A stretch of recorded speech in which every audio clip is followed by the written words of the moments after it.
786 News Channel Media. Your voice, our report. బొంబాయిలో అయితే spa పేరుతో వ్యభిచారం ముఠా అయితే బొంబాయి పోలీసు అయితే పంజా విసిరారు. చూడండి, అందమైన అమ్మాయిలు అయితే బయటికి వస్తున్నారు.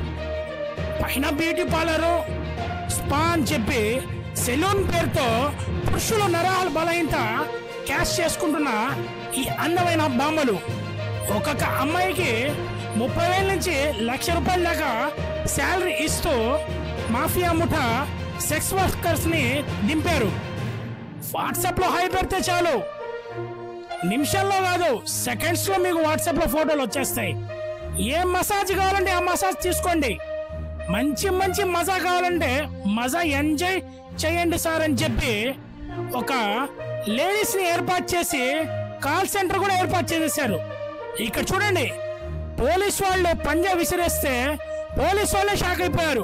పబ్లిక్ గా స్పా పెట్టేసి ఎలా అయితే వ్యభిచారాలు అయితే చేపిస్తున్నారు. ప్రతి సిటీస్ లో చిన్న చిన్న గ్రామాల్లో కూడా జరుగుతున్నాయని చెప్పి వాళ్ళకైతే సమాచారం అందింది. ముఖ్యంగా అయితే మన నెల్లూరు జిల్లాలో కూడా కొన్ని చోట్ల స్పా సెంటర్లు పెట్టేసి వ్యభిచారాలు చేపిస్తున్నారని చెప్పి సమాచారం అయితే కొన్ని డిపార్ట్మెంట్స్ వాళ్ళకి ఉంది. గతంలో కూడా నెల్లూరులో భారీగా స్పా సెంటర్ పైన దాడి అయితే చేశారు. 786 మీడియా క్రైమ్ రిపోర్ట్స్.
వీడియో కనుక మీకు నచ్చినట్టయితే please like, share, follow, subscribe, పక్కనే ఉన్న బెల్ ఐకాన్ ని ప్రెస్ చేయండి.